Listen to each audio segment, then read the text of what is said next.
Tehran সহ Iran জুড়ে Israel যুক্তরাষ্ট্রের অব্যাহত বিমান হামলায় মৃতের সংখ্যা হাজার ছাড়িয়েছে। যুদ্ধ শুরুর পর থেকে এখন পর্যন্ত ইরানে 2000 বার বিমান হামলা চালানো হয়েছে। ধ্বংস হয়েছে সাবমেরিন সহ ইরানের 17টি জাহাজ।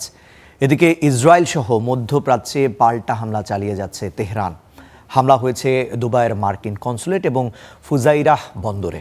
আর লেবাননের বৈরুতে বিমান হামলা চালিয়ে যাচ্ছে ইসরায়েল। বুধবারও মিসাইল ও ড্রোন হামলায় কেঁপে ওঠে তেহরান। হামলার লক্ষ্য ছিল বিচার বিভাগীয় কমপ্লেক্স, গোয়েন্দা মন্ত্রণালয়, Islamic revolutionary guard corps IRGC দপ্তর ও আদালত। গেল 24 ঘন্টায় ইরান জুড়ে এমন শতাধিক হামলা হয়েছে। মার্কিন সেন্ট্রাল কমান্ড বলছে, যুদ্ধ শুরুর পর থেকে এখন পর্যন্ত ইরানে 2000 বার বিমান হামলা চালানো হয়েছে। ধ্বংস হয়েছে সাবমেরিন সহ ইরানের 17টি জাহাজ। ইসরায়েলি ও মার্কিন বিমান হামলায় তেহরানের ঐতিহাসিক গোলিস্তান প্রাসাদ ক্ষতিগ্রস্ত হয়েছে। তেহরানের ফেরদৌসি স্কোয়ারের আশপাশে দেখা গেছে ব্যাপক ধ্বংসের চিহ্ন।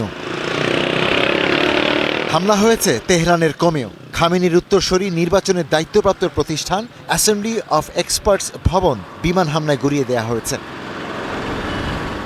এদিকে মধ্যপ্রাচ্যের দেশে দেশে হামলা অব্যাহত রেখেছে ইরান। মার্কিন ঘাঁটিগুলোতে থেমে থেমে ড্রোন ও মিসাইল হামলা চালানো হয়েছে।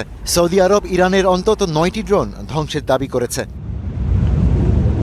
হামলা হয়েছে কুয়েতেও, মারা গেছে এক বেসামরিক নাগরিক। মঙ্গলবার সৌদি আরবে মার্কিন দূতাবাসে হামলার পর বুধবার দুবাইয়ের মার্কিন দূতাবাসেও হামলা হয়েছে।